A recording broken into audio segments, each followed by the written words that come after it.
Sandeep Warrier profile picture മാറ്റിയിട്ടുള്ള ഒരു പ്രൊഫൈലാണ്, അദ്ദേഹത്തിന്റെ profile മാറ്റിയിട്ടുള്ളതാണ് ഞാൻ കാണുന്നത്.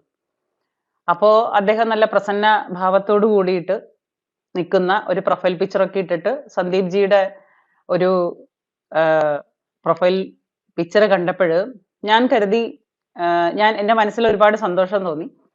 ഞാൻ കരുതി അദ്ദേഹം നമ്മളുടെ കൂട്ടത്തിലുള്ള എല്ലാ പ്രശ്നങ്ങളും പരിഹരിച്ച് അദ്ദേഹം സന്തോഷവാനായിരിക്കുന്നു, അല്ലെങ്കിൽ എല്ലാ കാര്യങ്ങൾക്കും ഒരു പരിഹാരമായി കാണും എന്നൊരു പ്രതീക്ഷ വന്നു എൻ്റെ മനസ്സിൽ. ഓക്കെ, മണികണ്ഠൻ നമസ്തേ. അപ്പോ ആ പ്രതീക്ഷ അധിക സമയം നീണ്ടു നിന്നില്ല. അടുത്ത സെക്കൻഡില് എൻ്റെ പ്രതീക്ഷ, അപ്പൊ ഞാനത് പ്രതീക്ഷ കൊണ്ട് ഞാൻ അദ്ദേഹത്തിന്റെ പോസ്റ്റിൽ പോയിട്ട് ഞാനൊരു കമന്റും ഇട്ടു. എന്ന് വെച്ചാല് സംഘം ഒരേ ജപം ഹൃദയത്തുടിപ്പുകളാവണം എന്നുള്ള ആ 4 വരി ഞാൻ അദ്ദേഹത്തിന്റെ പോസ്റ്റിൽ കമന്റ് ഇട്ടു. അദ്ദേഹത്തിന് അഭിനന്ദനങ്ങളും പറഞ്ഞു. എന്റെ കമന്റുകൾ ലൈക്ക് ചെയ്തിട്ടുള്ള ആൾക്കാർ വിചാരിച്ചിട്ടുണ്ടാവും ഇതെന്ത് പറ്റി എന്നുള്ളത്. അപ്പോ അത് ഞാൻ സാധാരണ പോലെ ആ പോസ്റ്റ് കണ്ടപ്പോഴാ സന്തോഷം കൊണ്ട് ഞാൻ അവിടെ പോയിട്ട് അങ്ങനെ ഒരു കമന്റ് ഇട്ടതിന് ശേഷം ബാക്കിയുള്ള പോസ്റ്റുകളൊക്കെ സ്ക്രോൾ ചെയ്ത് കണ്ടപ്പോഴാണ് ഈ പറയുന്ന സന്ദീപ് വാര്യർ എന്ന് പറയുന്ന രാഷ്ട്രീയക്കാരൻ മറ്റൊരു പാർട്ടിയിൽ പോയി ചേർന്നു, കോൺഗ്രസിൽ പോയി ചേർന്നു എന്നുള്ള വിശദമായ കാര്യങ്ങൾ ഞാൻ കാണുന്നത്. എനിക്കതില് കണ്ടപ്പോൾ വലിയ അത്ഭുതമൊന്നും തോന്നിയില്ല. കാരണം ഞാനിത് പ്രതീക്ഷിച്ചിരുന്നതാണ്. എന്ന് വെച്ചാൽ കോൺഗ്രസിൽ പോകുന്നു അല്ലെങ്കിൽ മാർക്സിസ്റ്റിൽ പോകുന്നു ഒന്നും എനിക്കൊരു ധാരണ ഉണ്ടായിരുന്നില്ല. എല്ലാ പാർട്ടി അല്ലെങ്കിൽ എല്ലാ ദേശീയവാദികളെയും പോലെ എനിക്ക് പ്രത്യേകിച്ച് ഒരു സംഗതികളും ഒരു പ്ലാനോ ഒന്നുമില്ല. പക്ഷെ ഞാൻ വിചാരിച്ചിരുന്നു അദ്ദേഹത്തിനെ പുകച്ചു പുറത്ത് ചാടിക്കും എന്ന് ഞാനത് പ്രതീക്ഷിച്ചിരുന്നു. കാരണം ഈ ചില മനുഷ്യരെന്ന് പറഞ്ഞാല് നല്ല കാരിരുമ്പ് കട്ടിയായിരിക്കും, ചില മനുഷ്യര് സ്ഥാനങ്ങള് മോഹിക്കുന്നവരായിരിക്കും. അപ്പോ പണ്ടത്തെ ആദർശങ്ങളെല്ലാം പോയിട്ടുള്ള, അത് പണ്ടത്തെ പൊളിറ്റിക്സ് അല്ല ഇന്നത്തെ പൊളിറ്റിക്സ്. നമ്മുടെ ചിന്താ ജെറോമ് പറഞ്ഞ മാതിരി politics as the politics as the politics അല്ല ഈ പൊളിറ്റിക്സ്. ഇന്ന് പൊളിട്രിക്സ് ആണ്, ഇന്നത്തെ പൊളിട്രിക്സ് ആണ്. അപ്പൊ ആ പൊളിട്രിക്സില്, അതായത് ലാസ്റ്റത്തെ വേർഡാ ശ്രദ്ധിക്കേണ്ടത്, പൊളിട്രിക്സ് ആണ്. ആ പൊളിട്രിക്സിൽ എല്ലാവർക്കും പിടിച്ചു നിന്നേ പറ്റുള്ളൂ. ഈ പൊളിട്രിക്സ് എന്ന് പറഞ്ഞു കഴിഞ്ഞാല് എന്താ പറയാ, ഈ അധികാരങ്ങളും അല്ലെങ്കിൽ ഇതിന്റെ പുറകില് ഈ രാഷ്ട്രീയ കളരി അല്ലെങ്കിൽ രാഷ്ട്രീയ ചൂതാട്ടം എന്നൊക്കെ വേണമെങ്കിൽ പറയാം. ഈ രാഷ്ട്രീയ ചൂതാട്ടത്തിന്റെ ഒക്കെ പുറകില് വലിയ നമ്മളൊന്നും തിരിച്ചറിയാത്ത, നമുക്കൊന്നും മനസ്സിലാകാത്ത കുറേ കളികളുണ്ട്. അപ്പൊ ഒരു പ്രസ്ഥാനത്തിനോട് ചേർന്ന് നിൽക്കുമ്പോൾ, അത് കോൺഗ്രസ് ആവട്ടെ, മാർക്സിസ്റ്റ് ആവട്ടെ, അല്ലെങ്കിൽ CPI ആവട്ടെ, CPM ആവട്ടെ, ഏതോ ആവട്ടെ, BJP ആവട്ടെ, അതിൽ ചേർന്ന് നിൽക്കുമ്പോൾ അതില് ഒരുപാട് ശത്രുക്കൾ ഉണ്ടാവും. ഈ വർഗീയ ശത്രുക്കൾ വേറെ, വംശീയ ശത്രുക്കളൊക്കെ വേറെ. അപ്പൊ ഈ പാർട്ടിയിൽ മുന്നോട്ട് പോകുന്നവന് ഒറ്റപ്പെട്ട് കഴിഞ്ഞു കഴിഞ്ഞാല് അവന് പിടിച്ചു നിൽക്കാനായിട്ട് നിവൃത്തി ഉണ്ടാവില്ല. കാരണം ചിലപ്പോൾ ആ സമയം നോക്കിയിട്ടായിരിക്കും അവന്റെ കഥ കഴിക്കുന്നത്. അപ്പൊ അതുകൊണ്ട് അവർക്കൊരു പാർട്ടിയുടെ എന്താ പറയാ, പ്രൊട്ടക്ഷൻ അവർക്ക് കൂടിയേ തീരുള്ളൂ. പിന്നെ പാർട്ടിയുടെ പ്രൊട്ടക്ഷനേക്കാൾ കൂടുതലായിട്ട് ഈ ഇപ്പൊ എന്തെങ്കിലും സ്ഥാനങ്ങള് മോഹിക്കുന്നവരാണെന്നുണ്ടെങ്കിൽ, ഇപ്പൊ നമ്മള് ഈ പറയുന്നവരോട് എന്താ പറയാ, ഇപ്പൊ നിങ്ങൾ ഇവിടെ പറയുന്നുണ്ടല്ലോ, പോയി പണി നോക്കടാ അന്തവും കുന്തവും ഇല്ലാത്ത എന്ന് പറയുന്ന വ്യക്തി അങ്ങനെയല്ല. അല്ലെങ്കിൽ നീ പോയാ പോട്ട്, നീ പോയാ പുല്ലാണ്, അല്ലെങ്കിൽ അവൻ പോയാ പോട്ട്, അവൻ അങ്ങനെ നമ്മൾ പറയുന്നതിലൊന്നും ഒരു കാര്യമില്ല. ഒരാള് പോയാൽ ഒരാള് പോയത് തന്നെയാണ്. അതായത് നഷ്ടങ്ങൾ എപ്പോഴും നഷ്ടങ്ങൾ തന്നെയാണ്. അത് 100 രൂപ പോയാലും 1 രൂപ പോയാലും നഷ്ടങ്ങൾ തന്നെയാണ്. അത് നമ്മൾ ഉൾക്കൊള്ളണം, അതിനുള്ള മനസ്സുണ്ടാവണം. കാരണം അത്രയും നമ്മളുടെ പാർട്ടിയിൽ നിന്നിരുന്ന ഒരാൾ പോയിട്ടുണ്ടെങ്കിൽ അത് നമ്മുടെ തോൽവിയാണെന്ന് തന്നെ നമ്മൾ മനസ്സിലാക്കണം. അത് നിങ്ങൾക്ക് ഇപ്പൊ മനസ്സിലാവില്ല. ഞാൻ പണ്ടും പറഞ്ഞ പോലെ, കഴിഞ്ഞ ലൈവിൽ പറഞ്ഞ പോലെ, ഒരു വീട് കെട്ടിപ്പടുക്കുന്നത് അതിന് തറ കെട്ടി, അതിന് ആദ്യം അസ്ഥിവാരം കോരി തറ കെട്ടി, അതിന് ചുമരുണ്ടാക്കി, ആ ചുമരിൽ ഓരോ ഇഷ്ടികകളും കൂട്ടിച്ചേർത്ത് വെച്ചിട്ടാണ് ഒരു വീട് ഉണ്ടാക്കുന്നത്. അവസാനം അതിനൊരു മേൽക്കൂര ഉണ്ടാകുന്നു, അതിനെ വീട് മോടി പിടിപ്പിക്കുന്നു, ഭംഗിയാക്കുന്നു. അപ്പൊ ആ വീടിന്റെ ഏതെങ്കിലും ഒരു അടിത്തറ ഇളകിപ്പോയാൽ ആ വീട് നിലം പൊത്തും എന്നുള്ളത് അത് സത്യസന്ധമായ കാര്യമാണ്. ഇപ്പൊ നമ്മുടെ ഒരു വീട് ഉണ്ടാക്കുമ്പോൾ വീടിന്റെ പലപ്പോഴും വന്നിട്ട് ഈ അടിത്തറപ്പനൊക്കെ മാന്തും, വീടിന്റെ അസ്ഥിവാരം വന്നിട്ട്. അപ്പൊ നമ്മൾ എന്തുകൊണ്ടാണ് ആ അസ്ഥിവാരം, അടിത്തറപ്പൻ വന്നിട്ട് അസ്ഥിവാരം മാന്തുമ്പോൾ നമ്മൾ എന്തുകൊണ്ടാണ് അത് പെട്ടെന്ന് അടച്ചു വെക്കുന്നത്? ഒരു 4 തരപ്പൻ വന്നിട്ട് അസ്ഥിവാരം മാന്തി കഴിഞ്ഞു കഴിഞ്ഞാൽ ആ വീട് ചിലപ്പം താഴേക്ക് വീഴാനായിട്ടുള്ള ചാൻസ് ഉണ്ട്. അപ്പൊ അതുകൊണ്ട് നമ്മളത് മുൻകൂട്ടി കണ്ടുകൊണ്ടാണ് നമ്മുടെ വീടിന്റെ അസ്ഥിവാരം നമ്മൾ വളരെ സൂക്ഷ്മമായിട്ട് പരിശോധിച്ച് നമ്മൾ സൂക്ഷിക്കുന്നത് നമ്മളുടെ വീട്. അപ്പൊ ഓരോ പ്രസ്ഥാനവും ഒരു വീടാണ്. അതെ, മോഹൻദാസ് ജി അങ്ങ് പറഞ്ഞത് സത്യമാണ്. അങ്ങനെ പറയുന്ന അഹങ്കാരികളാണ് BJP-യുടെ ശത്രുക്കൾ. സത്യമാണ്. ആ പോയത് പോട്ടെ എന്ന് പറയുന്നവര് ഒരിക്കലും അത് പാർട്ടിയെ പ്രസ്ഥാനത്തിനെ വിശ്വസിക്കുന്നവരല്ല അങ്ങനെ പറയുന്നത്. ഞാൻ സത്യസന്ധമായിട്ട് പറയാണ്, ഒരിക്കലും അവൻ പോയാ പോട്ട്, ഇവൻ പോയാ പോട്ട് എന്ന് പറയുന്നവര് അതൊരിക്കലും ആ പ്രസ്ഥാനത്തിന് വളർത്തുന്നവരല്ല, തളർത്തുന്നവരാണ്. എനിക്ക് പോയതില് വളരെ നഷ്ടം തോന്നിയ ഒരവസ്ഥയാണ്. കാരണം സന്ദീപ് വാര്യരെ പോലെ ഒരാള് നമ്മുടെ പാർട്ടിയിൽ നിന്ന് പോയത് അത് വളരെ നഷ്ടം തന്നെയാണ് പാർട്ടിക്ക്. അല്ലെന്ന് പറഞ്ഞത് വെളുപ്പിക്കലാണ്. അല്ലെന്ന് പാർട്ടിക്ക് പോയാ പോട്ട് വേറെ ആള് വരും എന്ന് പറയുന്നത് പിന്നെ ഈ സോഷ്യൽ മീഡിയയിൽ ഇരുന്നുകൊണ്ട് ഈ അദ്ദേഹത്തിനെ തെറി വിളിക്കുന്നത് ഒരു തരത്തിലും യോജിക്കാവുന്ന കാര്യങ്ങളല്ല. കാരണം എന്തിനാണ് അങ്ങേരെ തെറി വിളിക്കുന്നത്? നിങ്ങളുടെ പാർട്ടിയിലേക്ക് പത്മജ വേണുഗോപാൽ വന്നപ്പോ ഉള്ള അതേ സന്തോഷം നിങ്ങൾ എന്തുകൊണ്ടാണ് ഇപ്പൊ കാണിക്കാത്തത്? നമ്മുടെ പാർട്ടിയിലേക്ക് ഇതേപോലെ വന്നതാണല്ലോ പത്മജ വേണുഗോപാൽ. എത്രയോ പ്രാവശ്യം മുഖ്യമന്ത്രി വരെ ആയിരുന്ന, ഇപ്പൊ സന്ദീപ് ജിയെ സംബന്ധിച്ച് സന്ദീപ് ജി ഒരു സാധാരണ വ്യക്തിയാണ്. അത്ര വലിയ എന്താ പറയാ ഉന്നതങ്ങളിൽ പോയിട്ടുള്ള മുഖ്യമന്ത്രിയോ അല്ലെങ്കിൽ പ്രധാനമന്ത്രിയോ MLA പോലും ആവാത്ത ഒരു വ്യക്തിയാണ് സന്ദീപ് ജി. പക്ഷെ പത്മജ വേണുഗോപാൽ ആരായിരുന്നു? അദ്ദേഹം നമ്മുടെ കേരളം ഭരിച്ചിരുന്ന മുഖ്യമന്ത്രിയുടെ, അതായത് എക്സ് മുഖ്യമന്ത്രിയുടെ മകളാണ്. അപ്പൊ പത്മജ വേണുഗോപാൽ വരുമ്പോ ആഹാ, സന്ദീപ് ജി പോകുമ്പോ ഏഹെ, അങ്ങനെയല്ലല്ലോ. ഇതൊക്കെ ഒരു പൊളിറ്റിക്സിന്റെ, അതായത് ഇന്നത്തെ രാഷ്ട്രീയത്തിന്റെ കളികളാണ്. അങ്ങനെ മാത്രം കണ്ടാൽ മതി. പിന്നെ ഈ സന്ദീപ് വാര്യരെ പോകുമ്പോ സന്ദീപ് വാര്യരെ തെറി വിളിക്കുന്നവര് എനിക്ക് അദ്ദേഹത്തിന്റെ പേഴ്സണൽ ആയിട്ടുള്ള കാര്യങ്ങളിൽ ഒരു അഭിപ്രായവും പറയാനായിട്ട് എനിക്ക് അർഹതയില്ല. അത് അദ്ദേഹത്തിന്റെ പേഴ്സണൽ തീരുമാനമാണ്.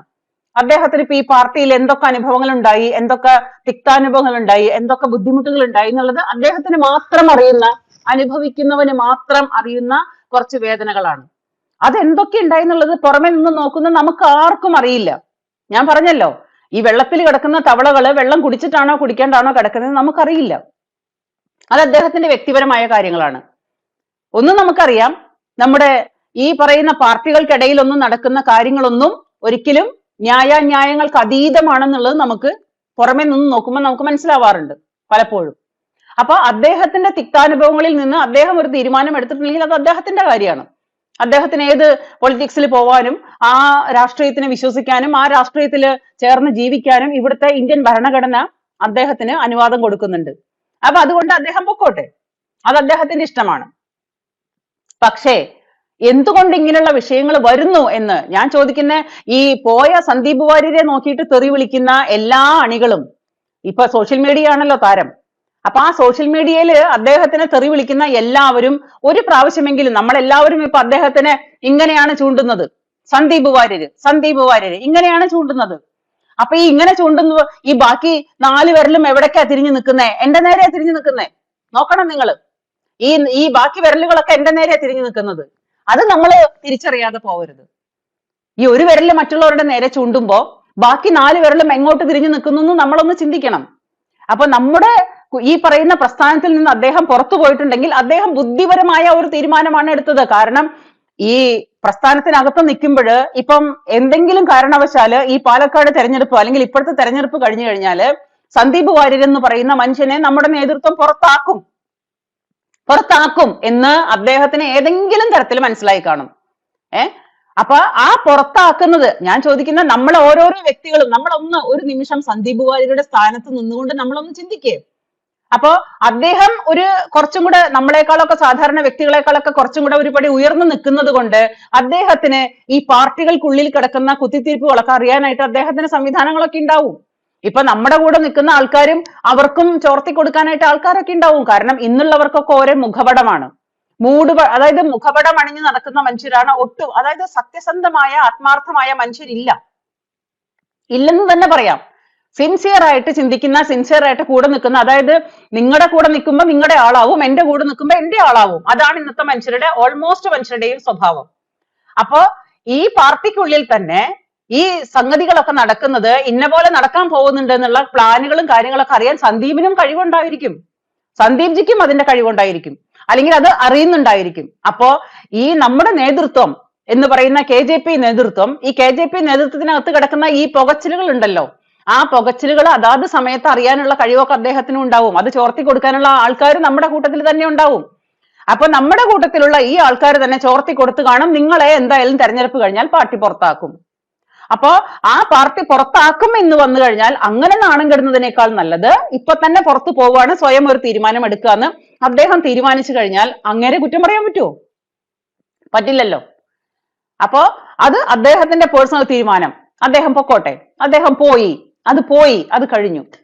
ഞാൻ അദ്ദേഹത്തിനെ വിമർശിക്കാനും ആളല്ല, അല്ലെങ്കിൽ അദ്ദേഹത്തിന് മടിയിലിരുത്താനും ഞാൻ ആളല്ല. കാരണം ഇത് പൊളിട്രിക്സ് ആണ്.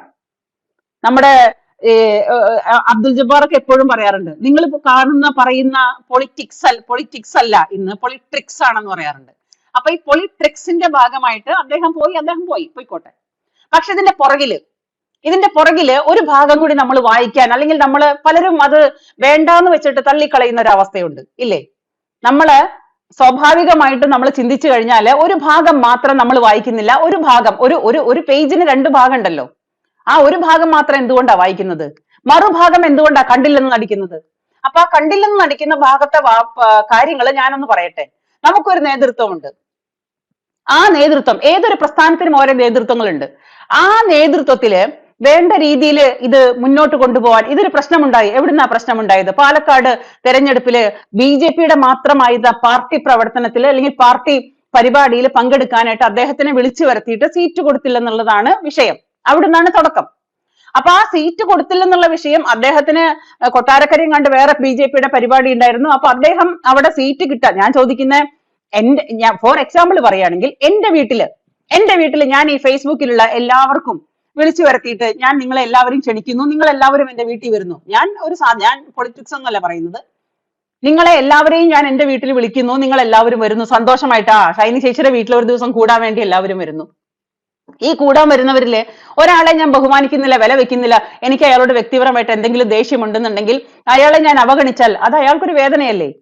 എന്റെ വീട്ടിൽ വിളിച്ചു വരുത്തിയ ആൾക്കാരെ എല്ലാവരെയും ബഹുമാനിക്കാനും എല്ലാവരെയും ആദരിക്കാനും ഞാൻ പഠിക്കണം, അല്ലെങ്കിൽ അതെന്റെ തെറ്റാണ്. എന്റെ വീട്ടിൽ വിളിച്ചു വരുത്തി അപമാനിക്കുക, ഒരാളെ മാത്രം മൈൻഡ് ചെയ്യാണ്ടിരിക്കുക, അയാളെ മാത്രം ഇഗ്നോർ ചെയ്യാന്ന് പറഞ്ഞാൽ അതെന്റെ തെറ്റാണ്, എന്റെ തോന്നിവാസാണ്. അപ്പൊ അത് ചെയ്തു കഴിഞ്ഞു, അത് അവിടെ സംഭവിച്ചു കഴിഞ്ഞു.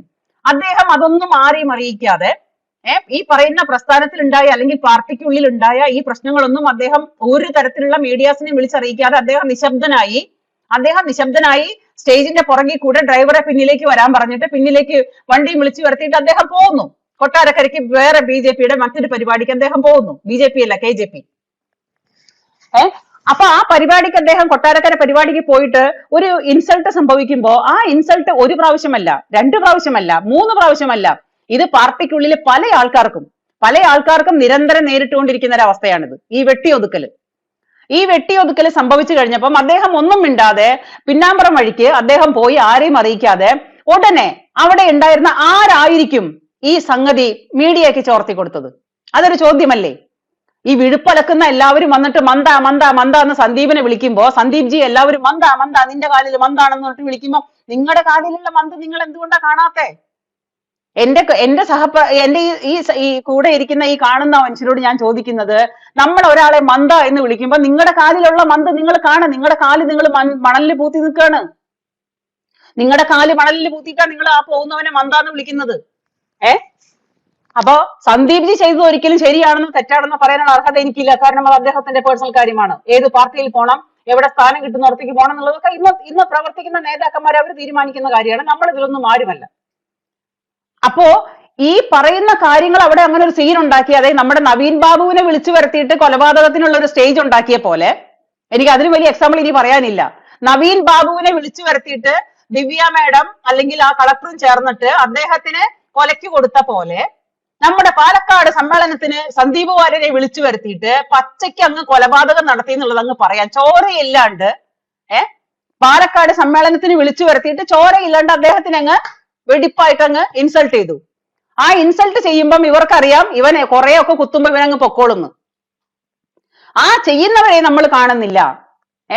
ഞാൻ മനസ്സിലാക്കിയത് കൃഷ്ണകുമാറാണ് പാലക്കാട് മത്സരിക്കുന്നതെന്നുണ്ടെങ്കിൽ കൃഷ്ണകുമാറിന്റെ ഭാര്യയാണ് എല്ലാ കാര്യങ്ങളും തീരുമാനിക്കുന്നത്. ആരെവിടെ ഇരിക്കണം, ആരെവിടെ ഇരിക്കേണ്ട, ആരെവിടെ നിൽക്കണം, ആരെവിടെ പെടുക്കണം എന്നൊക്കെ തീരുമാനിക്കുന്നത് കൃഷ്ണകുമാറിന്റെ ഭാര്യയാണെന്നാണ് എന്റെ കേൾവി. അപ്പൊ ഈ സ്ത്രീ ആധിപത്യം കൂടിയുണ്ട് നമ്മുടെ പാർട്ടിയിൽ. സ്ത്രീ ആധിപത്യം. ചില സ്ത്രീകള് അത്യാവശ്യം തൊലിവെളുപ്പും അത്യാവശ്യം ബോഡി ഷേപ്പും ഒക്കെ ഉള്ള സ്ത്രീകൾ ഉണ്ടെന്നുണ്ടെങ്കിൽ അവളുമാര് വിചാരിച്ചാൽ ഒരു വര വരച്ചു കഴിഞ്ഞാൽ ആ വരയുടെ അപ്പുറത്തേക്ക് കടക്കാനുള്ള നേതാക്കന്മാർ വളരെ കുറവാണ് നമ്മുടെ പാർട്ടിയിലും. നമ്മുടെ പാർട്ടിയിലും എന്നല്ല, എല്ലാ പാർട്ടിയിലും. ഞാൻ പറയുന്നത് സത്യമാണെങ്കിൽ നിങ്ങൾക്ക് ഉൾക്കൊള്ളാം, അല്ലെങ്കിൽ ഞാൻ പറഞ്ഞത് ഞാൻ പറഞ്ഞു.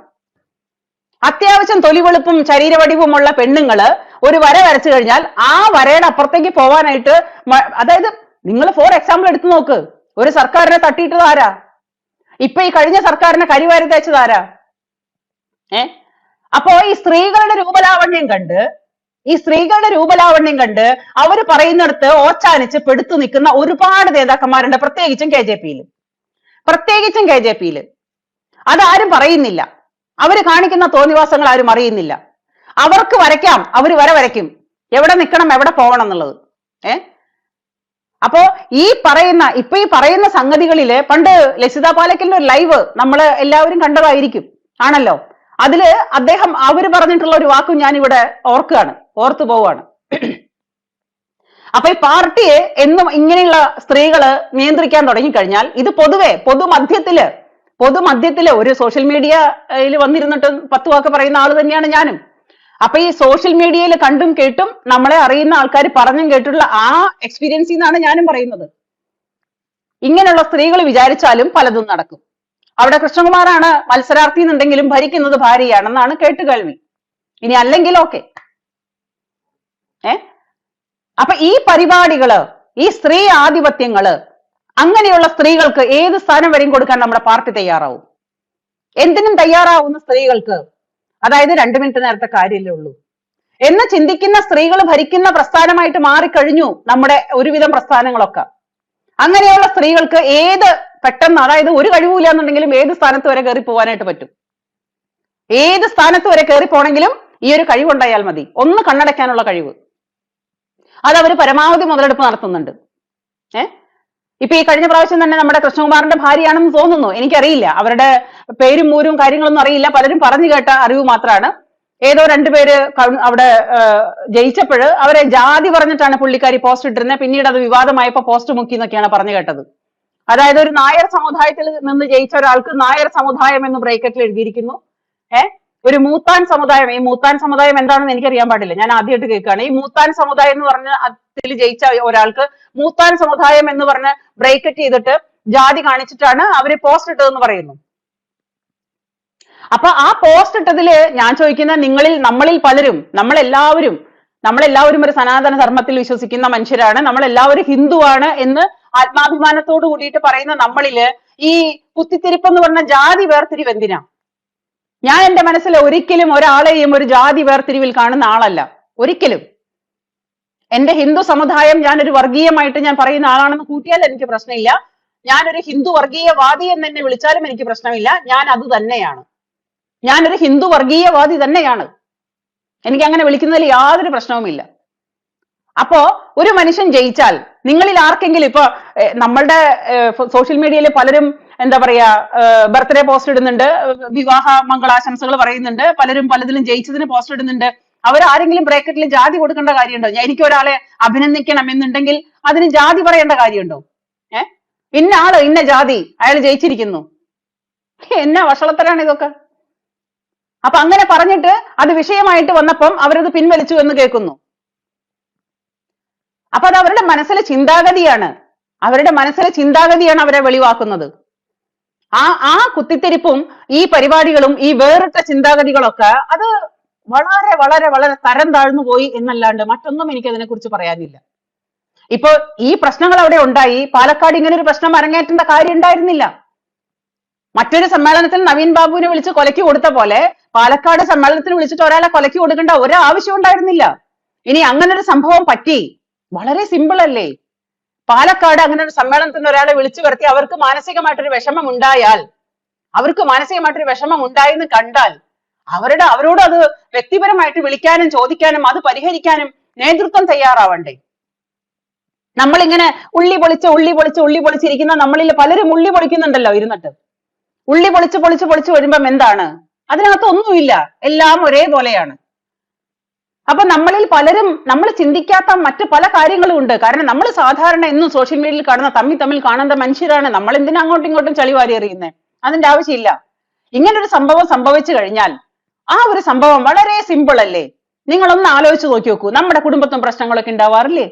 നിങ്ങളുടെ കുടുംബത്തും പ്രശ്നങ്ങളുണ്ട്, എന്റെ കുടുംബത്തും പ്രശ്നങ്ങളുണ്ട്, അപ്പുറത്തുള്ള ആളുടെയും കുടുംബത്ത് പ്രശ്നങ്ങളുണ്ട്, എല്ലാവരുടെ കുടുംബത്തും പ്രശ്നങ്ങളുണ്ട്.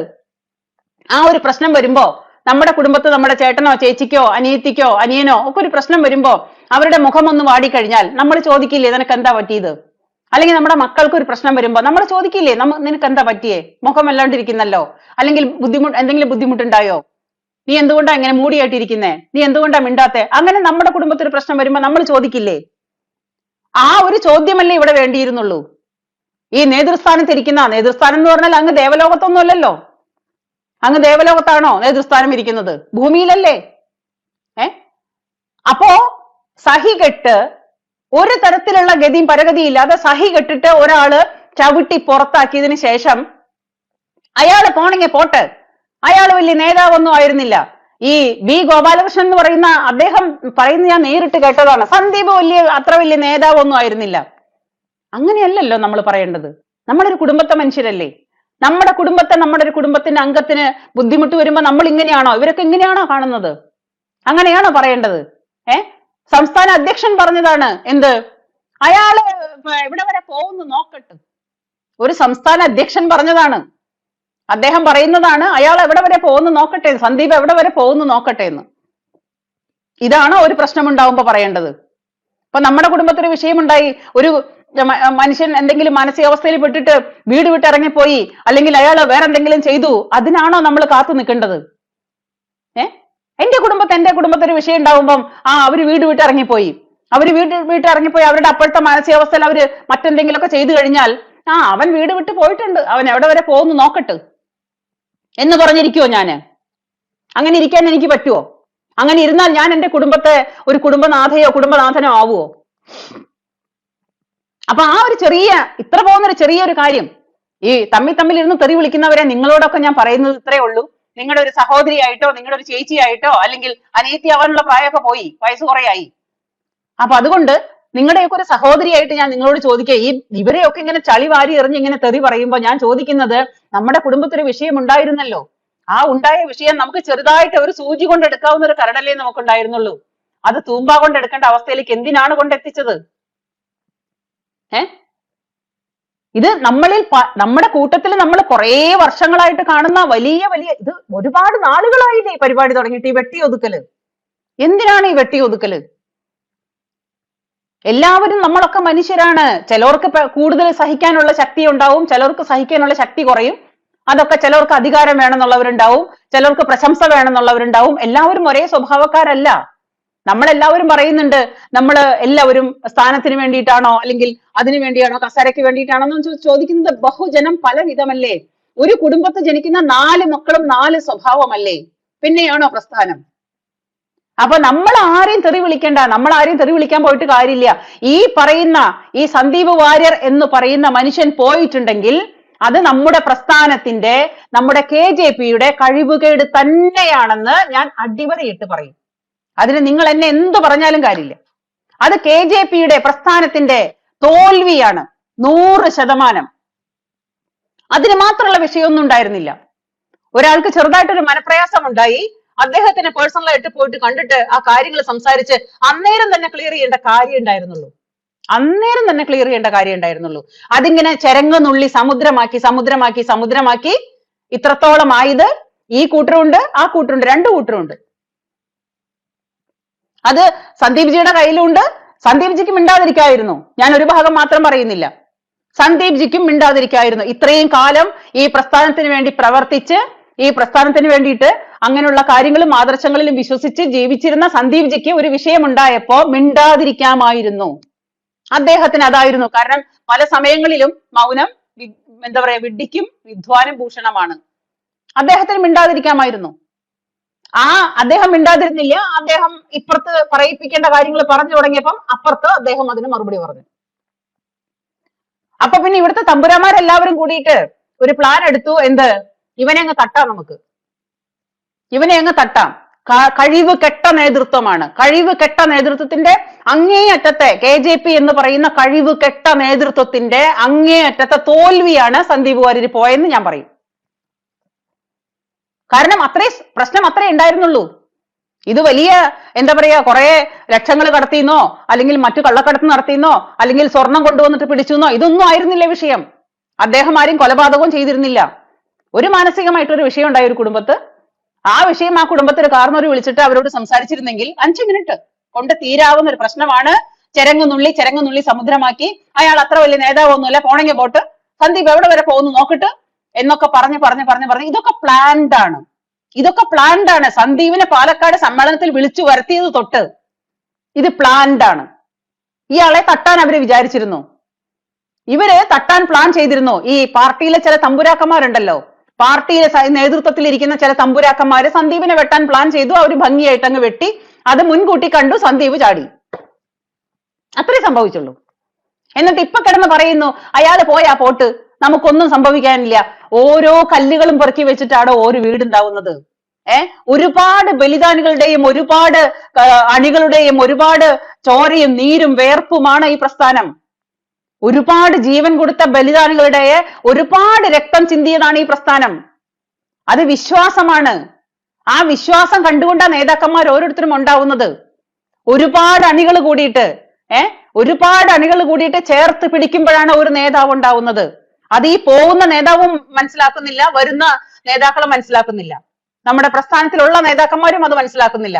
അവരുടെ വിചാരം അവരങ്ങ് വിചാരിച്ചപ്പോഴേക്കും നേതാവായി എന്നാണ്. അല്ല, ഒരുപാട് ജീവൻ ബലി കൊടുത്ത കൊച്ചുമക്കളടക്കം.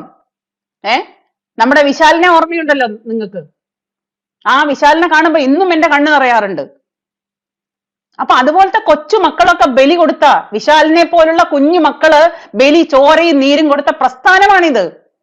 ഈ പ്രസ്ഥാനത്തിലേക്ക് വരുന്നത് ഞാനൊന്നും മോഹിച്ചിട്ടല്ല, ഒന്നും മോഹിച്ചു വരുന്നതല്ല. അതിന്റെ ആദർശം ഉൾക്കൊണ്ടുകൊണ്ട് വരുന്നതാണ്. ആ പ്രസ്ഥാനത്തിന്റെ ആദർശങ്ങൾ എനിക്കിഷ്ടാണ്. ആ പ്രസ്ഥാനത്തിന്റെ ആദർശങ്ങൾ നമുക്ക് എല്ലാവർക്കും അംഗീകരിക്കാൻ പറ്റുന്നതാണ്. ഒരു എന്താ പറയാ, ന്യായവും മര്യാദയുമുള്ള നമ്മുടെ ആദർശങ്ങളോട് കൂടി യോജിക്കുന്നതാണ് എന്ന് നമുക്ക് തോന്നിയിട്ടാണ് നമ്മൾ ഈ പ്രസ്ഥാനത്തിലേക്ക് വരുന്നത്. അപ്പൊ അതുപോലെ കയറി വരുന്ന ഒരുപാട് പാവങ്ങളുടെ ചോരയും നീരുമാണ് ഓരോ പ്രസ്ഥാനങ്ങളും കെട്ടിപ്പടുക്കുന്നത്. ആ പ്രസ്ഥാനങ്ങളിൽ വന്നിരുന്നിട്ട് ഓരോരുത്തരും ഇതുപോലുള്ള പരിപാടികൾ ചെയ്യുമ്പോ അത് നേതാക്കന്മാരായാലും ഇറങ്ങിപ്പോകുന്നവരായാലും അവർ ചിന്തിക്കേണ്ടത്, അവർ മറന്നു പോകുന്ന ഒരു കാര്യമാണ്. ഓരോ പ്രസ്ഥാനങ്ങളും ഇതുപോലുള്ള ഒരുപാട് ബലിദാനികളുടെ ചോരയും നീരുമാണെന്നുള്ളത്. അണികൾ ഉണ്ടെങ്കിലേ നേതാവുള്ളൂ. നേതാവ് പെട്ടെന്നൊരു ദിവസം മുളച്ചുണ്ടാവില്ലല്ലോ. ഈ പിന്നാലെ വാലാട്ടി നടക്കാനായിട്ട് കുറെ അണികൾ ഉണ്ടാവണ്ടേ? അണികളല്ലേ നട്ടല്. ഇന്ന് വാലാട്ടാൻ കുറെ അണികളാണെങ്കിൽ നാളെ വാലാട്ടാൻ വേറെ കുറെ അണികൾ ഉണ്ടാവണം. ആ അണികളുടെ വാലാട്ടി, ഈ പറയുന്ന വാലാട്ടി നടക്കുന്ന അണികളുടെ ചോരയും നീരുമാണ് ഈ പറയുന്ന നേതാക്കന്മാര്. അത് നേതാക്കന്മാര് മറന്നു പോവാണ്. ഇപ്പൊ നമുക്ക് കൈകാര്യം ചെയ്യുന്ന പ്രശ്നങ്ങളായിരുന്നെങ്കിൽ നമ്മൾ തന്നെ കൈകാര്യം ചെയ്തേനെ. പക്ഷെ നമ്മുടെ കയ്യിൽ ഒതുങ്ങുന്ന പ്രശ്നങ്ങളായിരുന്നില്ല. നേതാക്കന്മാർ തന്നെ വിചാരിക്കണം ഈ വിഷയങ്ങളിൽ ഒരു തീരുമാനമെടുക്കാൻ. നേതാക്കന്മാർ ഒരു സ്ഥാനത്തേക്ക് എത്തുമ്പോ അവരങ്ങ് സ്വയം മറക്കുകയാണ്. ഞാനാണ് വലിയ ആള് എന്ന് പറഞ്ഞിട്ട് മറ്റുള്ളവരെ തെറി വിളിച്ചുകൊണ്ടിരിക്കുകയാണ്. ഇപ്പൊ ഇന്ന് അധ്യക്ഷൻ പറയുന്ന കേട്ടു, ശിഖണ്ഡിയെ മുൻനിർത്തി യുദ്ധം ചെയ്യാണെന്ന്. നിങ്ങള് ഒരാളെ ശിഖണ്ഡി എന്ന് പറയുമ്പോ നിങ്ങളിലുള്ള ശിഖണ്ഡിയെ നിങ്ങൾ കാണുന്നില്ല. ഒരു മനുഷ്യൻ, നമ്മുടെ പ്രസ്ഥാനത്തിലേക്ക് വന്ന ഒരു മനുഷ്യനെ ഒരൊറ്റ സെക്കൻഡ് കൊണ്ട് 5 മിനിറ്റ് കൊണ്ട് സംസാരിച്ച് തീർക്കാൻ പറ്റുന്ന വിഷയമായിട്ട് ആ വിഷയം കൈകാര്യം ചെയ്യാൻ അറിയാതെ അയാളെ പരമാവധി കുത്തി പുറത്ത് ചാടിക്കഴിഞ്ഞതിന് ശേഷം നേതാവ് പറയുന്നതാണ് ശിഖണ്ഡിയെ മുൻനിർത്തി യുദ്ധം ചെയ്യാണെന്ന്. ഈ ശിഖണ്ഡിയെ മുൻനിർത്തി യുദ്ധം ഈ പറയുന്ന ആളും അപ്പൊ ശിഖണ്ഡിയല്ലേ? അതെന്തുകൊണ്ടാണ് നിങ്ങൾ ഒരു ഭാഗം ഇങ്ങനെ ഭംഗിയായിട്ട് മറയ്ക്കുന്നത്? അങ്ങനെ മറക്കാൻ പറ്റില്ലല്ലോ. നമ്മൾ ഒരു പേജ് എടുത്തു കഴിഞ്ഞാൽ ആ പേജിന്റെ അപ്പുറം ഇപ്പുറവും വായിക്കാൻ തയ്യാറാവണം. അല്ലാതെ ഒരു ഭാഗം മാത്രം വായിച്ചിട്ട് കാര്യമൊന്നുമില്ല. 2 കൈയും പൊട്ടിയിട്ട് തന്നെ ശബ്ദം ഉണ്ടായത്. ഇപ്പൊ നമ്മുടെ കൂട്ടത്തിലേക്ക് വന്ന സുരേഷ് ഗോപി സാറ് എല്ലാ പാർട്ടിയിലും ഉണ്ടായിരുന്ന ആളാണ്. ഈ പറയുന്ന സുരേഷ് ഗോപിയെ വെട്ടി ഒതുക്കാനായിട്ട് പല പ്രാവശ്യം നോക്കിയ നേതൃത്വമാണ്. ഈ സുരേഷ് ഗോപി എന്ന് പറയുന്ന മനുഷ്യനെ വെട്ടി ഒതുക്കാനായിട്ട് പല പ്രാവശ്യം നോക്കിയ നേതൃത്വമാണ്. 2019 അതിനെ വലിച്ചു കീറി ഒട്ടിച്ച ചുമരില് ഈ നേതൃത്വം തന്നെയാണ്. നമ്മുടെ നാട്ടിലില്ലെങ്കിൽ നാട്ടിലെ കഥകളൊക്കെ നമ്മൾ നല്ലോണം അറിയുന്നുണ്ട്. അറിവും പ്രാപ്തിയുള്ള ആൾക്കാരൊക്കെ നമ്മളോട് നല്ലോണം കാര്യങ്ങൾ പറയാറുണ്ട്. അത് കേട്ടുകൊണ്ട് തന്നെയാണ് പറയുന്നത്. സുരേഷ് ഗോപി എന്ന് പറയുന്ന മനുഷ്യനെയും നല്ലോണം വലിച്ചു കീറി ചുമരിലൊട്ടിക്കാൻ നോക്കിയതാണ്, നടന്നില്ല. 2019 അത് ആ പാവം അറിഞ്ഞില്ല.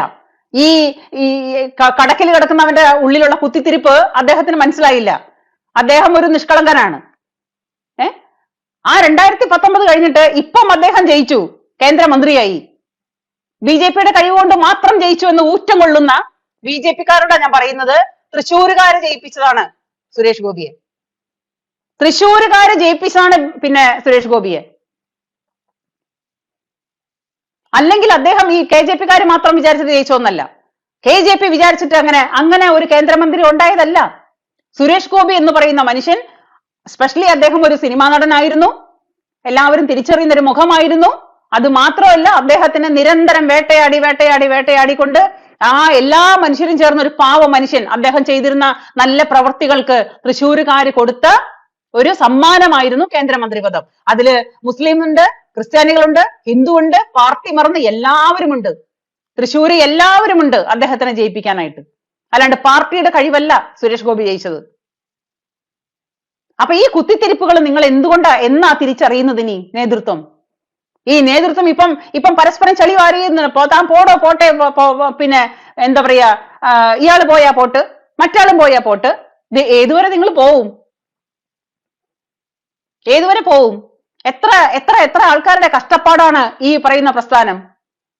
അത് വരുന്നവരും പോകുന്നവരും ചിന്തിക്കുന്നുണ്ടോ? അപ്പൊ ഒരാളെ പുകച്ച് പുറത്ത് ചാടിച്ചു കഴിഞ്ഞതിന് ശേഷം ശിഖണ്ഡിയെ മുൻനിർത്തി യുദ്ധം ചെയ്യാണ്. ഞാൻ ചോദിക്കുന്ന, പത്മജ വേണുഗോപാൽ ഇങ്ങോട്ട് വരുമ്പം അതിന് നമ്മൾ ആഹാ വിളിച്ചതല്ലേ? അപ്പൊ സന്ദീപ് പോകുമ്പോഴും നിങ്ങൾ ആഹാ തന്നെ പറ, പോട്ട്. അത് അയാളുടെ തെറ്റുകൊണ്ട് മാത്രം പോയതല്ലല്ലോ. അതില് പകുതിയും അതിന്റെ പകുതി തോൽവി പ്രസ്ഥാനത്തിന്റെ തന്നെയാണ്. KJP എന്ന് പറയുന്ന കേരളത്തിന്റെ BJP-യുടെ തനി തോൽവി തന്നെയാണ് സന്ദീപ് പോയത്. അയാളെ പോവാൻ പ്രാപ്തനാക്കിയതാണ് നിങ്ങള്. അല്ലെങ്കിൽ ഒന്നുകിൽ നിങ്ങൾ പ്ലാൻ ചെയ്ത് അയാളെ വെട്ടി ഒതുക്കി വിട്ടതാണ്. ഒരു സമാധാനം കൊടുക്കാതെ എല്ലാ തരത്തിലും നിങ്ങൾ പ്ലാൻ ചെയ്ത് അയാളെ പാലക്കാട് വിളിച്ചു വരുത്തി അങ്ങനെ ഒരു സീൻ ക്രിയേറ്റ് ചെയ്ത് നവീൻ ബാബുവിനെ കൊന്ന പോലെ. നവീൻ ബാബുവിനെ ഭൂമിയിലില്ല, പക്ഷെ ജീവൻ പോകുന്നതിന് മുമ്പ് സന്ദീപ് ജീവനും കൊണ്ട് ഓടി. എന്നിട്ട് പറയുന്നു ശിഖണ്ഡിയെ മുൻനിർത്തി യുദ്ധം ചെയ്യാണെന്ന്. എനിക്ക് അത് കേട്ടിട്ടാണ് തമാശ തോന്നിയത്. നമ്മുടെ കുടുംബത്ത് ഒരാള് വീട് വിട്ടിറങ്ങിപ്പോയി, അവൻ പോയാ പോട്ട് എന്ന് പറയുന്ന കുടുംബനാഥനെ വച്ചു പൊറുപ്പിക്കാൻ എനിക്ക് സാധിക്കില്ല. നിങ്ങൾക്ക് സാധിക്കുന്നുണ്ടെങ്കിൽ നിങ്ങൾ ആയിക്കോ, കുഴപ്പമൊന്നുമില്ല. ഈ സന്ദീപിനെ തെറി വിളിക്കുന്നവർ എല്ലാവരും മനസ്സിലാക്കേണ്ട ഒരു കാര്യമാണ്, എന്തുകൊണ്ട് സന്ദീപിനെ അനുനയിപ്പിക്കാൻ പാർട്ടിക്ക് കഴിഞ്ഞില്ല? അല്ലെങ്കിൽ എന്തുകൊണ്ട് അങ്ങനെ ഒരു കാര്യങ്ങൾ ക്രിയേറ്റ് ചെയ്തു? അവിടെ പാലക്കാട് അങ്ങനെ ഒരു കാര്യം എന്തിനാ ക്രിയേറ്റ് ചെയ്തത്? പാലക്കാട് അങ്ങനെ ഒരു കാര്യം ക്രിയേറ്റ് ചെയ്തെങ്കിൽ ആ സംഗതി അവിടുന്ന് മിണ്ടാതെ പിൻവഴി വഴി ഇറങ്ങിപ്പോയ സന്ദീപിനെ അവിടെ നടന്ന കാര്യങ്ങൾ മുഴുവൻ മീഡിയയ്ക്ക് കൊടുത്തത് ആരാ? അപ്പൊ ഇത് നവീൻ ബാബുവിന്റെ കൊലപാതകവും BJP-ന്ന് സന്ദീപ് വാര്യർ പോയതും രണ്ടും നിങ്ങളൊന്ന് കൂട്ടി വായിച്ചോ. ഇതാണ് കറക്റ്റ് നടന്നത്. പിന്നെ സന്ദീപ് ജീവനോട് കൂടിയുണ്ട്, പ്രശ്നങ്ങളൊന്നുമില്ല. നവീൻ ബാബു കൊല്ലപ്പെട്ടു. ഇതൊക്കെ തന്നെയാണ് ഈ രാഷ്ട്രീയ പൊളിറ്റിക്സിൽ നടക്കുന്നത്. ട്രിക്സ് ആണ്, പൊളിറ്റിക്സ്. അത്രേ ഉള്ളൂ. ഇനിയിപ്പോ ഇതിൽ പല നേതാക്കളും പോവും. ഇതൊന്നുമല്ല, പലരെയും ഇട്ടിട്ട് ചാടിക്കുന്നുണ്ട്, പുകയ്ക്കുന്നുണ്ട് ഇട്ടിട്ട്. അന്നേരം നിങ്ങൾ പറയണം എന്ത്? കേരള KJP പോടവര് പോട്ട് പുല്ല്. അങ്ങനെ പറയണം നിങ്ങൾ എല്ലാവരും. ഇന്ന് സോഷ്യൽ മീഡിയയിൽ കിടന്നിട്ട് തെറി വിളിക്കുന്നവൻ എല്ലാവരും കൂടിയിട്ട് നാളെയും ഓരോരുത്തർ പോകുമ്പോഴും നിങ്ങൾ ഇങ്ങനെ തന്നെ പറയണം. എനിക്ക് നിങ്ങളോടൊക്കെ സഹതാപം മാത്രമേ ഉള്ളൂ. ഞാൻ ആരെയും തെറി വിളിക്കാൻ ആളല്ല. ഓരോരുത്തർ അവരവരുടെ സംഗതികൾ വെച്ചിട്ട് അവർ പോവോ വരുവോ എന്തോ ചെയ്യട്ടെ. പക്ഷെ ഈ പോക്കുകളൊന്നും നല്ലതല്ല. ഒരു മരത്തിന്റെ ഒരു ഇല കൊഴിഞ്ഞു പോയാലും ഒരു വീടിന്റെ ഒരു അടിത്തറ ഇളകി പോയാലും നഷ്ടം തന്നെയാണ്. അത് നമ്മൾ അംഗീകരിച്ചേ പറ്റുള്ളൂ. ഓരോരുത്തരുടെ സ്വാർത്ഥതയ്ക്കനുസരിച്ച് ആത്മാഭിമാനത്തിനനുസരിച്ച് എന്തോ ചെയ്യട്ടെ, അതൊക്കെ അവരുടെ കാര്യം. നമുക്കതിലൊന്നും കൂടുതലൊന്നും പറയാനായിട്ട് നിന്നിട്ട് കാര്യമില്ല. കാരണം ഇത് വിഴുപ്പലക്കലാവും. നമ്മൾ ഓരോ നേതാക്കന്മാരും വിഴുപ്പലക്കാണ്. ഇപ്പോ വിഴുപ്പലക്ക് പോസ്റ്റ് ഇടുകയാണ്. സ്വന്തം കുറവുകള് എന്താ പറയാ പരിഹരിക്കാൻ പറ്റാത്തതിന്റെ തോൽവി മറ്റുള്ളവന്റെ മേൽ ചാരിയിട്ട് രക്ഷപ്പെടുകയാണ്. നമ്മുടെ സോഷ്യൽ മീഡിയയിൽ ചെയ്യുന്ന ഓരോരുത്തരും ചെയ്യുന്നത് അതാണ്. അവനവന്റെ തോൽവി, അവനവന്റെ കുറവുകള്, അവനവന്റെ ന്യൂനത അത് കാണിക്കാതിരിക്കാൻ, അത് പുറമെ കാണിക്കാതിരിക്കാൻ മറ്റുള്ളവരെ തെറി വിളിച്ചിട്ട് സ്വയം മാന്യനായിട്ട് നടിക്കുക. അതാണ് ചെയ്യുന്നത്. സത്യത്തില് നിങ്ങളുടെ കുറവുകൾ തന്നെയാണിത്, നിങ്ങളുടെ നഷ്ടങ്ങൾ തന്നെയാണിത്. അംഗീകരിക്കേണ്ട ഒരു നിവൃത്തിയില്ല. ഇതിപ്പം നമ്മുടെ സെൻകുമാർ അതുപോലെ മറ്റേ അദ്ദേഹത്തിന്റെ പേരെന്താണ് ഞാൻ ഓർക്കുന്നില്ല. ഇനി അടുത്ത് നോക്കിക്കോ, ശോഭാ സുരേന്ദ്രനാ. ശോഭാ സുരേന്ദ്രനെ പുകയ്ക്കാൻ തുടങ്ങിയിട്ട് കുറേ കാലമായിട്ടുണ്ട്. ശോഭാ സുരേന്ദ്രനെ പുകയ്ക്കാൻ തുടങ്ങിയിട്ട് കുറേ കാലമായിട്ടുണ്ട്. അവർക്കും ഏതുവരെ പിടിച്ചു നിൽക്കാൻ പറ്റുന്നുള്ളത് ദൈവം തമ്പുരാന് മാത്രം അറിയാം. ഇനി അതിനെയാണ് പുകച്ച് പുറത്ത് അടിക്കാൻ പോകുന്നത്. കാരണം അവരിത്തിരി ഉശിരും പുളിയുള്ള ഒരു സ്ത്രീയാണ്. അപ്പൊ അതുകൊണ്ട് അത് ഇവർക്ക് സഹിക്കാൻ പറ്റില്ല. അത് സഹിക്കാൻ പറ്റില്ല. കാരണം എന്നേക്കാൾ മേലെ വരുമ്പോ ഇപ്പൊ പലരും പറയുമല്ലോ, ഈ തലയ്ക്ക് മേലെ ചാഞ്ഞ വെട്ടിക്കളയണം എന്നൊക്കെ. അപ്പൊ എന്നേക്കാൾ മേലെ വരുന്നു, അയ്യോ എവള് എന്നേക്കാൾ മേലെ കയറി വരുന്നു, ഓക്കെ തട്ടാ നമുക്ക് എന്ന് പറഞ്ഞിട്ട് തട്ടാൻ കുറെ പ്രാവശ്യമായി കുത്തിത്തിരിപ്പ് ഉണ്ടാക്കിയിട്ട് ഇങ്ങനെ ഒറ്റപ്പെടുത്തുന്നു, കുറ്റപ്പെടുത്തുന്നു, വലിച്ച് നിലത്തടിക്കുന്നു, ഇതൊക്കെ ചെയ്യുന്നുണ്ട്. പക്ഷെ കുറച്ച് ഉശിരും പുളിയുള്ള ഒരു സ്ത്രീ ആയതുകൊണ്ട് അവരിപ്പോഴും ജീവിച്ച് നടക്കുന്നുണ്ട്. ഇതിന്റെ ഇനിയിപ്പം അവർക്ക് എന്ന് സഹിച്ചിട്ട് അവര് ജീവനം കൊണ്ട് ഓടുന്നുള്ളത് ദൈവം മാത്രം കണ്ടു.